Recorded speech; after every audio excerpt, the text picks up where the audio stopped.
Muchísimas gracias. Buenas tardes a todos y a todas. Presidente, decano, Shlomo, muchísimas gracias. Voy a partir pidiendo disculpas, pero lo mío evidentemente tiene algo de provocación. He titulado la ponencia que leeré Palestina ocupada entre la esquizofrenia colectiva y la desesperanza aprendida. Este es un año de conmemoraciones notables. Se cumplen 40 años del golpe de Estado que trajera una larga noche llena de horror a nuestra patria, y el tema de los derechos humanos ha resurgido con fuerza inusitada. Se cumplen también 65 años de la implantación por la fuerza en Palestina de la potencia que hasta el día de hoy ocupa lo que queda de ella. 65 años de la Declaración Universal de los Derechos Humanos que pretendió sentar un consenso universal acerca de los valores que la humanidad toda debía resguardar y promover, y paradojalmente se cumplen 65 años de las más bárbaras, sistemáticas y permanentes violaciones a todos y cada uno de los derechos humanos contenidos en dicha declaración por parte del Estado de Israel. La única conclusión que podemos sacar los palestinos y los descendientes de palestinos esparcidos por toda la tierra es que pareciera que para gran parte de la humanidad y principalmente para sus líderes, los palestinos no somos seres humanos, pues parece que no calificamos para ser considerados sujetos de dichos derechos fundamentales. No somos los únicos ignorados, pero por cierto somos quizá quienes con más argumentos disputamos el título de pueblo símbolo del desprecio universal por los derechos humanos y por los derechos colectivos de los pueblos. Hoy, sin embargo, se nos ha invitado a exponer nuestra visión acerca de la situación actual del conflicto palestino-israelí, como se puede llamar hoy en día la cuestión de Palestina. Lo más obvio sería tal vez caer en el lugar común de contar víctimas. Recuerdo haber participado en muchos coloquios, foros y debates como este en los últimos 30 años. En innumerables ocasiones hemos escuchado extensos relatos y disputas acerca de quién puede poner sobre la mesa una mayor cantidad de víctimas y sufrimiento para sostener las posiciones de uno y otro lado. A pesar de ello, poco o nada ha cambiado. Y si tuviera que ser riguroso, debería decir que cada año que ha pasado, todo ha ido de mal en peor para los palestinos ante la mirada cómplice y silenciosa de una comunidad internacional que ya ni siquiera se pronuncia respecto de este largo drama. Efectivamente, lo más obvio sería caer en la tentación casi irresistible de enumerar una a una las violaciones de los derechos humanos por los que todo el mundo se llena la boca, pero que nadie o casi nadie es capaz de defender de manera decidida en Palestina. Podría contar, por ejemplo, cuántos palestinos han muerto desde la implantación en Palestina del Estado de Israel, cuántos han sido detenidos simplemente por ejercer uno de los derechos fundamentales de todo ser humano, que es resistir las injusticias. Podría contar cuántos palestinos han sido torturados por los servicios secretos israelíes para buscar información de inteligencia, como le llaman los torturadores, a las confesiones arrancadas entre gritos y golpes de corriente. ¿Cuántos han sido enterrados vivos bajo los escombros de sus casas, demolidas por los bulldozers israelíes? Podría incluir también datos menos vistosos y pintorescos, como la cantidad de niños que no han podido recibir educación ni salud en su propia tierra, porque está ocupada por una potencia extranjera que se ha dedicado a administrar el sufrimiento propio y ajeno para conseguir sus objetivos políticos y económicos. Para hacerlo más fácil, podría acotar el periodo de la estadística y tomar en cuenta solamente las concernientes a los territorios ocupados con posterioridad a 1967, dejando en la impunidad a los autores de la limpieza étnica que tan bien documentara el historiador israelí Ilan Pappé en su libro del mismo nombre. Podríamos dejar en el olvido las más de 500 aldeas arrasadas para dar paso a este original miembro de nuestra comunidad internacional. Podría recordar la cita de Rael Samwil, que mi oponente en este coloquio, el doctor Shlomo Ben-Ami, hiciera en su libro Cicatrices de Guerra y Heridas de Paz, cuando critica el que los llamados padres del sionismo fueran en un principio completamente ciegos a la población autóctona árabe y a su entorno físico, identificando a propósito el proyecto sionista con el lema "una gente sin tierra para una tierra sin gente", pretendiendo eliminar así de la memoria histórica y del imaginario colectivo de la sociedad contemporánea una verdad a todas luces imborrable, que Palestina era, que Palestina es y seguirá siendo. Para intentar hacerlo aún menos dramático, con el objetivo de no centrarnos en el sentimiento de culpa que muchos deberían sentir y que pretenden saldar con su participación en encuentros de esta naturaleza muchas veces, podría solamente contar los asesinatos, los torturados, los encarcelados, los secuestrados, los 20 años que lleva el mal llamado proceso de paz, que comenzó en 1993 y que debía durar no más de 5 años. En este proceso se le impuso a los palestinos el camino israelí para una paz que claramente no sería justa ni duradera, mientras los israelíes se mantenían fieles a su proyecto original de Eretz Israel, del Nilo hasta el Éufrates, para lo cual requerían tiempo para seguir cambiando el statu quo de los territorios ocupados, alimentando la frustración y la desesperanza de los palestinos para luego intentar justificar por la inevitable radicalización de los desesperados tanto el origen como la continuidad de su política de exterminio físico y político de nuestro pueblo. Para tratar de llegar a un consenso políticamente correcto, podría considerar solamente las violaciones a los derechos humanos que Israel ha cometido a partir del mal llamado proceso de paz de Anápolis, que prometió a todos y todas que tendríamos un acuerdo antes del término del mandato de George Bush, pero que al igual que otros plazos perentorios han pasado a la historia, mientras lo único que permanece inalterable es la ocupación y todo el sufrimiento que significa para nuestro pueblo. Podría contar solo las víctimas de los últimos años,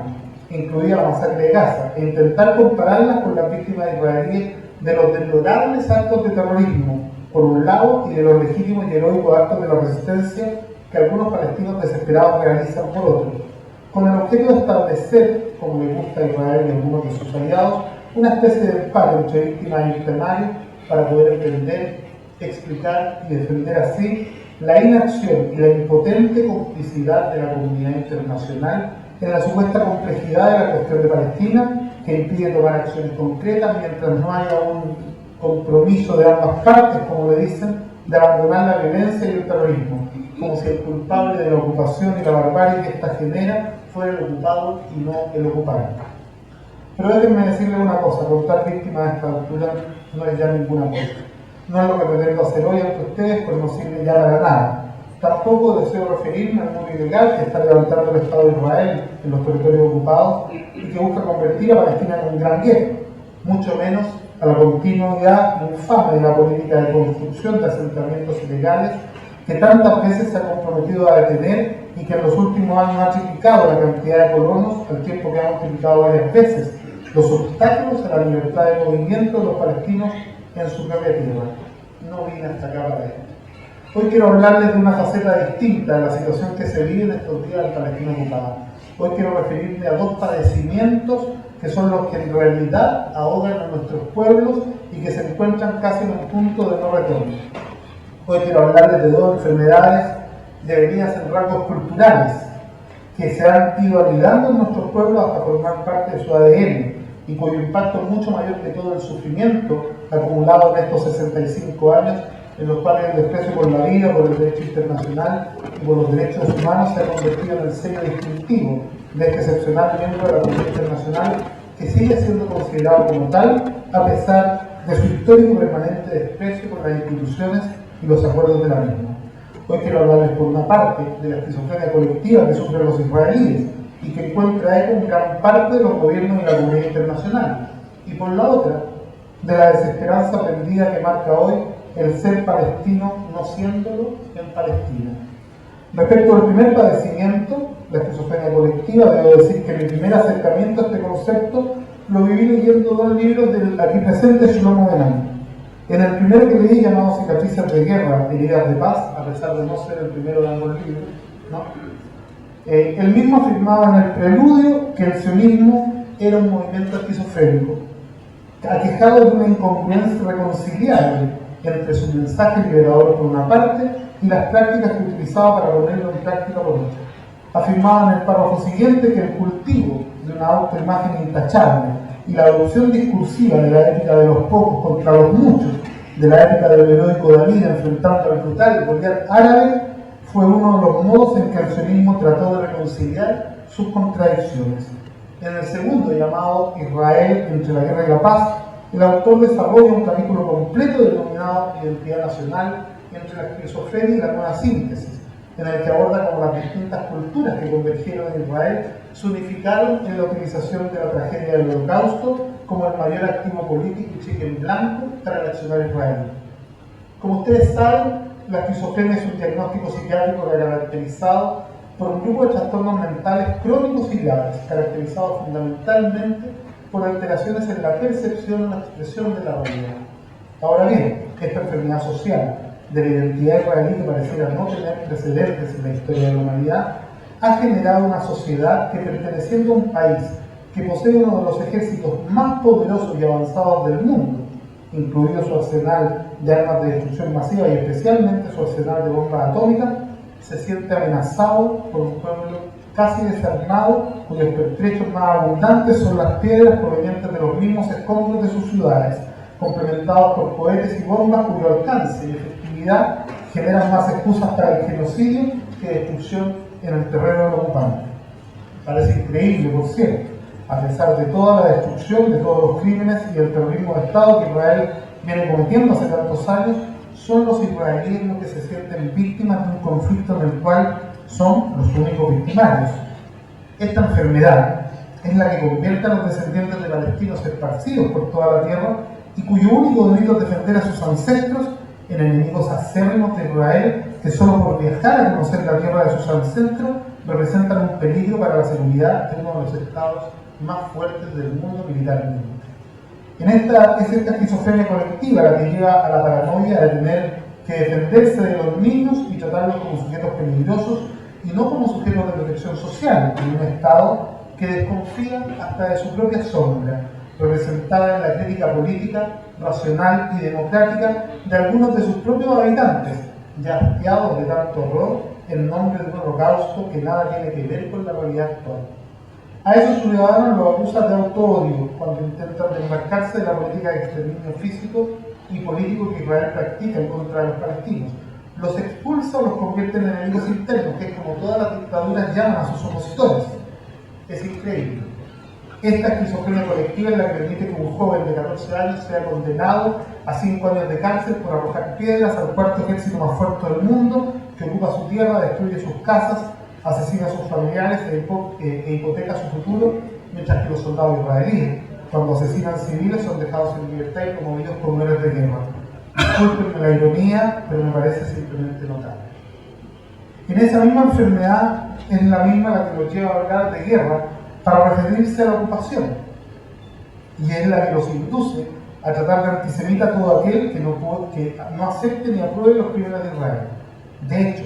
hablar de proceso de paz puede inducir a alguien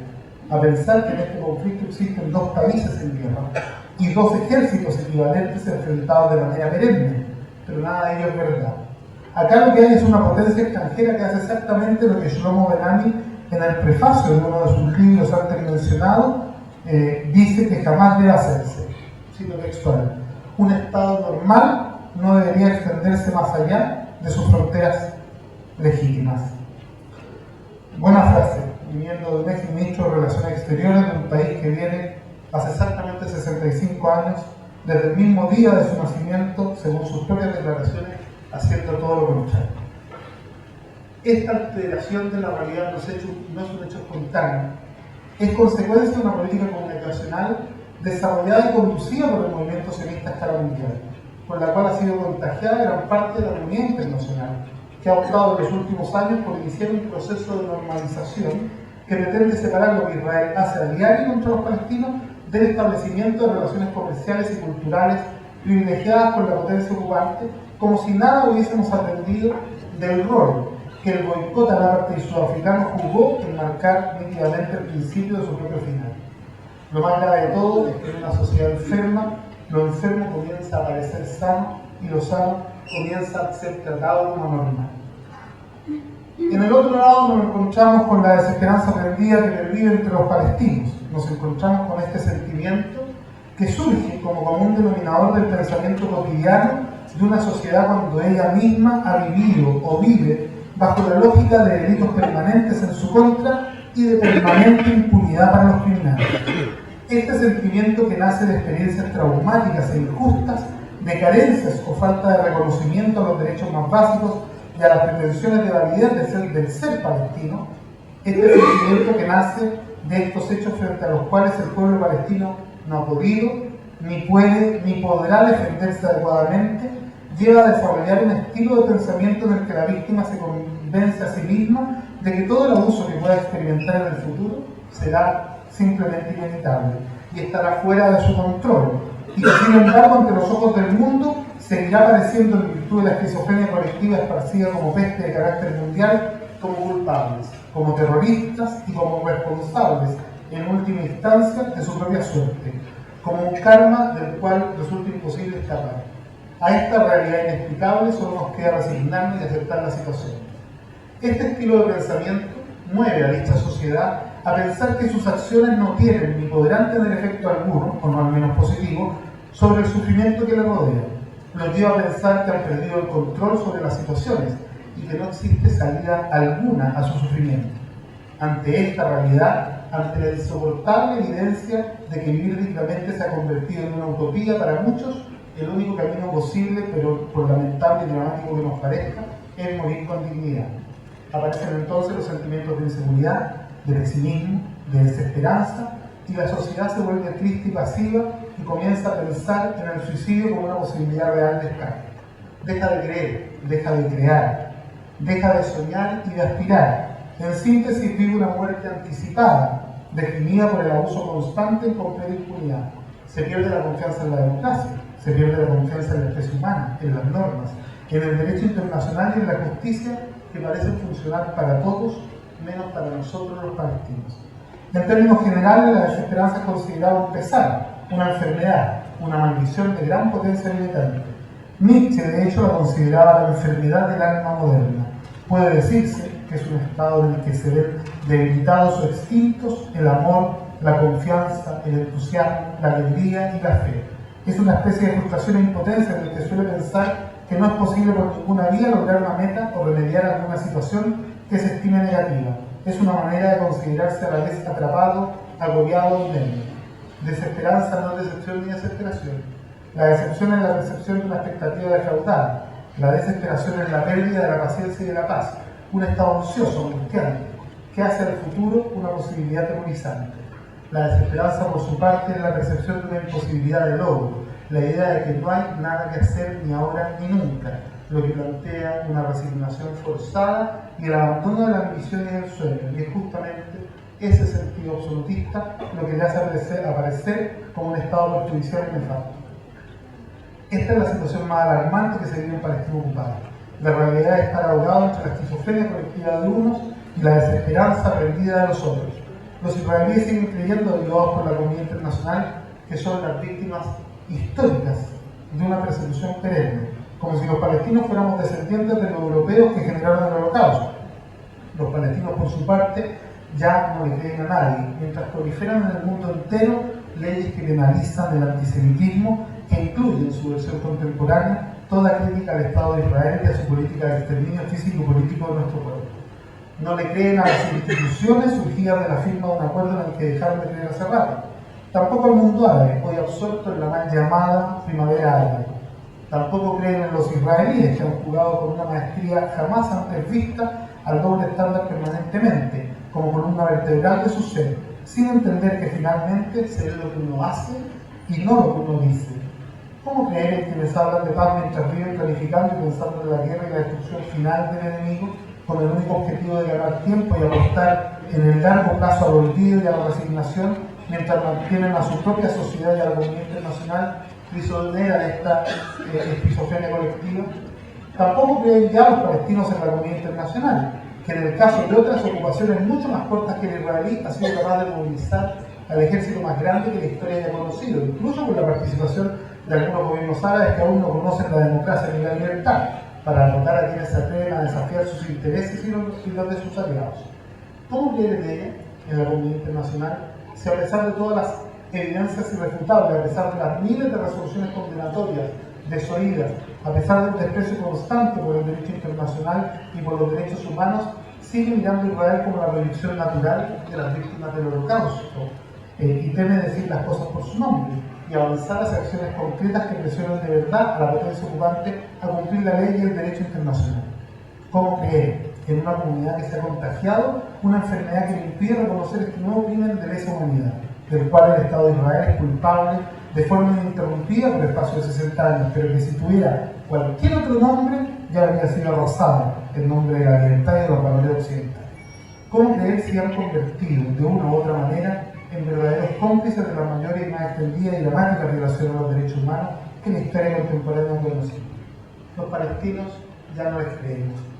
Tampoco a quienes elaboran discursos políticamente correctos sin comprometerse con un cambio de la acción concreta, y lo digo con todo respeto. Ya no esperamos de la comunidad internacional nada más que un par de declaraciones al año para salvar las buenas conciencias de quienes miran de manera inmóvil cómo los derechos de los palestinos siguen siendo pisoteados sistemáticamente. Incluso Chile, mi país, que discursivamente siempre apoya y reconoce los derechos palestinos, a la hora de las acciones concretas no es capaz de actuar en consecuencia. De hecho, por dar un ejemplo, hace algunos años se ha dado el lujo de nombrar un cónsul chileno ante el gobierno israelí con residencia en Jerusalén Oriental, reconociendo de hecho la soberanía israelí sobre ella. Ya no les creemos, y lo digo con respeto, pero con impotencia y con dolor. Yo personalmente no creo en ninguna filosofía que sea capaz de generar ese tipo de identidades asesinas que afirman su existencia en la negación de las demás, para decirlo en términos de Amin Maalouf. Por lo mismo,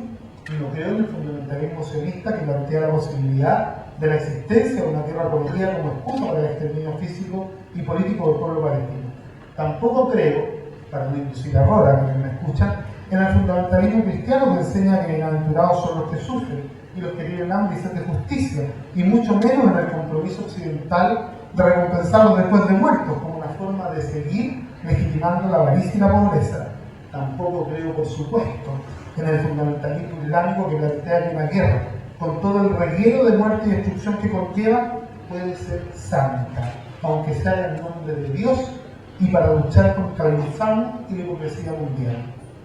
Todos estos discursos pseudo-religiosos que constituyen desde mi humilde perspectiva un conjunto de mentiras notables que conllevan una carga ideológica y que pretenden mantener todo como está, ya no tienen nada que ofrecernos,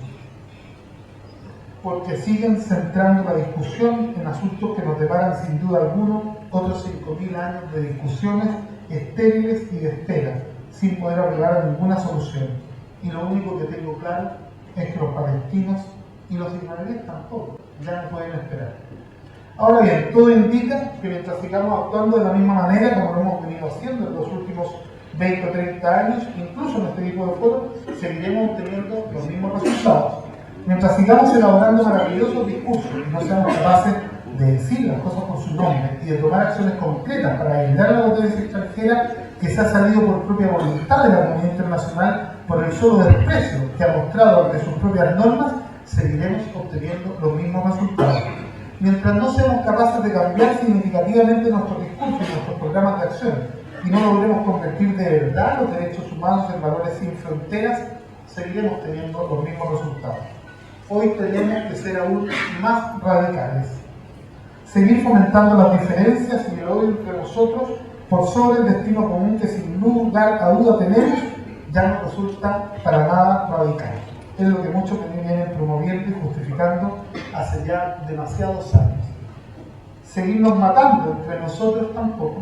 también lo venimos haciendo hace demasiado. Hoy lo único que queda, lo único verdaderamente radical, es asumirnos de una vez por todas y para siempre como iguales.